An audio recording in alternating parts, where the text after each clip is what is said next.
belongs to Captain Silas, the first pioneer to discover the core of the Ethel, and who has been cursed into becoming a ghost ship, doomed to wander forever and never stop. The fight against the ghost ship is not a matter of cannon fire or sword strikes, but a fight against the despair radiating from the cursed and tormented soul. Kairos defeats the Silas with the help of a renewed Marina, who uses a sacred crystal stolen from an ancient temple to banish the ghost ship back to the dark and empty dimension, giving them their first map, a stone tablet engraved with symbols that are not human but are filled with mystery. Part 2. Fierce Ambition and Unyielding Rivals. Chapter 3. Lord Valentine and the Strong Royal Army. Kairos' journey is not all smooth sailing, fighting supernatural beings and dark forces.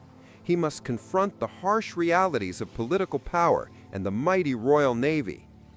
Lord Damian Valentine is a former admiral of the Imperial Navy who abandoned his position and power to pursue the divine crown for a different reason than Kairos. Valentine wants to use the crown's power to unify all empires and end all maritime chaos. He sees himself as a savior and a bringer of peace, not just any pirate. Valentine sails aboard the heavily armored warship, the Judger. He relentlessly and persistently pursues Kairos, believing it to be merely a means of guiding him to the treasure faster and more efficiently. The first confrontation takes place in the perilous Blood Coral Strait. Valentine attacks without cannon, but with decisive and extremely precise tactics. He takes Sirius, the cook, hostage in exchange for a map fragment that Kairos has just acquired and is protecting. Kairos is forced into a deadly and potentially destructive strategy.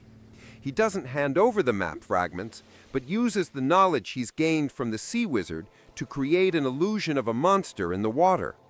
This reluctantly causes Valentine enough time for Kruk to fire his cannon to destroy the small boat holding Sirius, and they escape. But the escape costs Kairos 2 crew members and deepens emotional scars that will never heal. Chapter 4. Journey to a Land of Silence Shrouded in Mist and Mystery. The second map piece takes them to the Land of Silence, an island shrouded in fog that absorbs all sound and renders everything hushed, making communication between the crew impossible and fraught with difficulty. Marina begins to show the signs of the curse spreading. He has terrifying dreams of the ruined and extinct Ethelians. She sees visions of greed causing the underwater city to sink and disappear, and offers a warning to Kairos. This curse punishes not only death, but the complete abdication of the meaning of life. Here, they find a half-sunken library, which holds the third piece of the map, and most importantly, the Cursed's journal. This journal reveals that lifting the curse is not about destroying the crown, but about making the crown accept its possessor for its good faith, not for power or greed. Kairos began to understand and realize that this journey was not just about conquering treasure, but about conquering himself and his heart filled with desire. Part 3. A rigorous and challenging test of fate. Chapter 5. The shipwreck of hidden terror and confronting the past. The fourth piece takes them into a realm known as the Ring of Destruction, a graveyard of thousands of ships that have been sucked into a massive vortex and are unable to escape. Here, Kairos must confront the hidden faults of his own past. His first ship, which sank with his family long ago, still haunts him. The dread and guilt hidden in his mind are triggered by the pervasive energy of a curse. This energy causes hallucinations of his wife and daughter to appear on the deck of the rocking Iris. Marina must use all her power to create a spiritual barrier to protect Kairos from being consumed by sorrow and suffering. But Kairos knows that if he doesn't face and accept this truth, he will never understand the true meaning of sacrifice. "I did not come for vengeance or for empty glory," Kairos confessed to Marina as the hallucinations slowly faded. I came to seek the power to go back in time and right the wrongs that led to their downfall and extinction. But now I know that such power does not exist and is an illusion.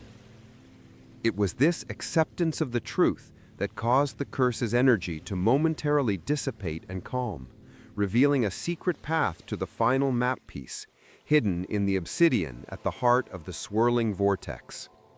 Chapter 6: Deep Betrayal and a Boiling Ocean. As Kairos and his crew pieced together the 5 maps into a single, hidden picture of the sunken city of Ethel, Valentine arrives with an army. Valentine did not come alone, but allied himself with Kairos's rival pirate fleet and bribed Kairos's powerful cannon master with the promise of title and power over a vast sea kingdom. The guru did not betray him because of his greed for gold, but because he feared the curse of the sea monster and believed that Kairos was leading everyone to a disaster and an end. A great battle takes place on the Iris between Kairos and Krook. The fight is not with swords, but with heart and soul.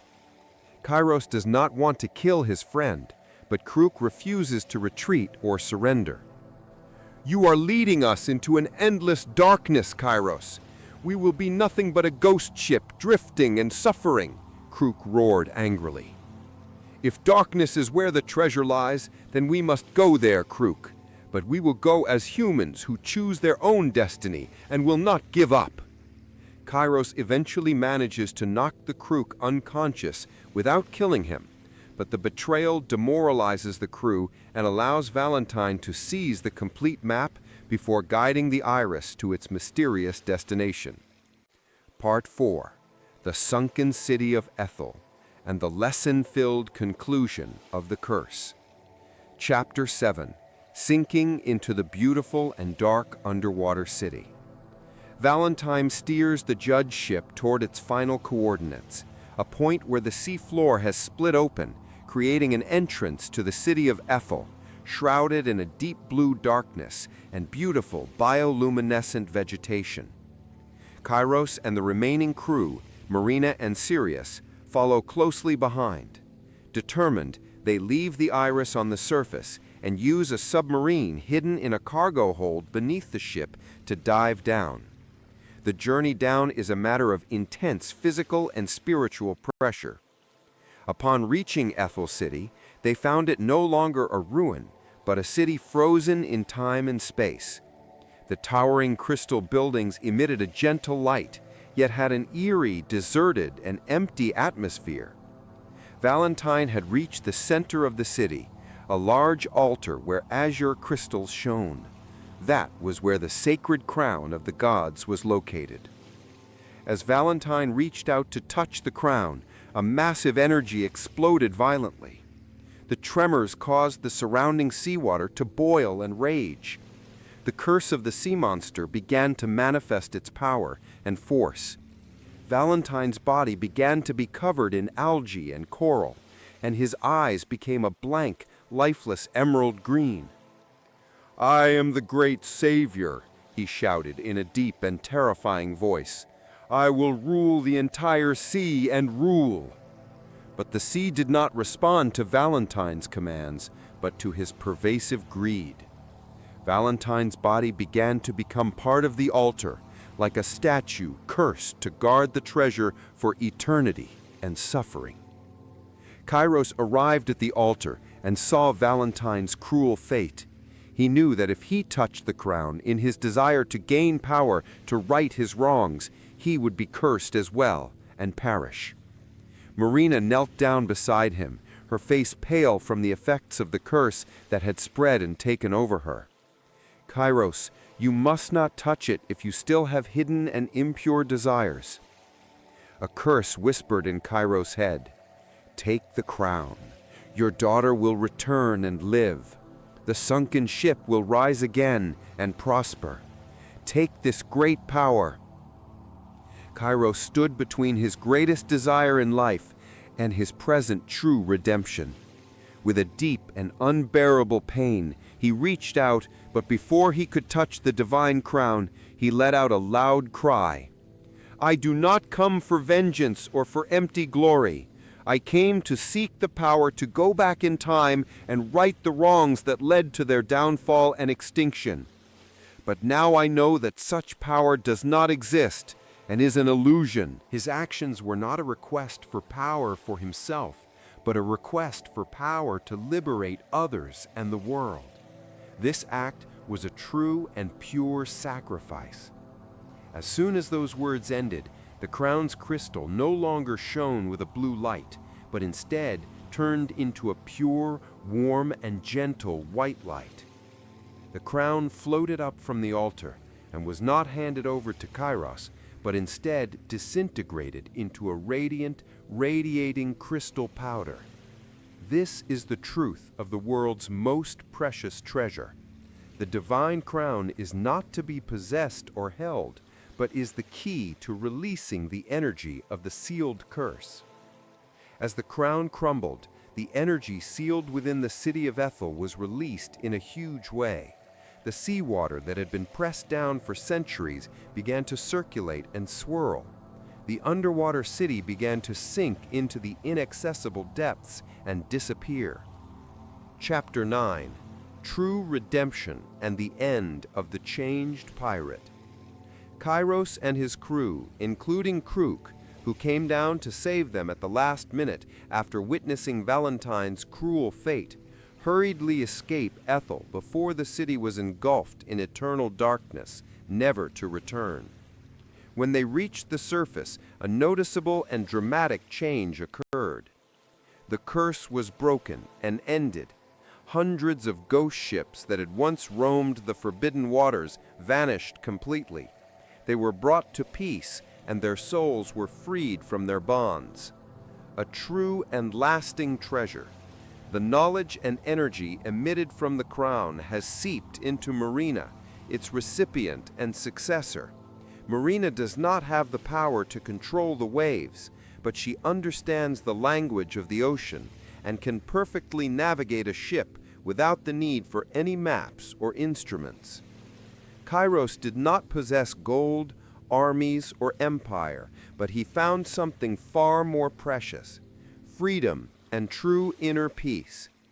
He has decided to no longer be a plundering pirate, but a protector of the waters recently freed from the greed of man and his creatures. Kairos is not cursed to be adrift forever, but he has chosen to sail on as the shadow of the tide, one who will repel those who wish to discover and use this cursed energy for their own selfish gain. The Iris sails into the uncharted and limitless horizon, led by Kairos, Marina, and Krook, whose bonds have been forged anew by facing death and destiny. Epilogue: A lasting legacy of the seas and lessons learned. The crown of the gods disappeared along with the city of Ethel, but the legend lives on and is told.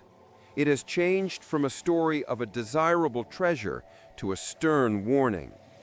Later pirates continued to search for the world's treasures, but they would never find the divine crown, for it had become completely part of the ocean.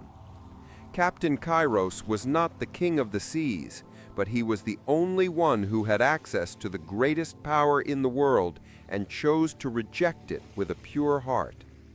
He became a new legend among sailors. If you're brave enough to face the hidden truths of your heart, the sea will give you true treasure, not gold, but the redemption you deserve and endure.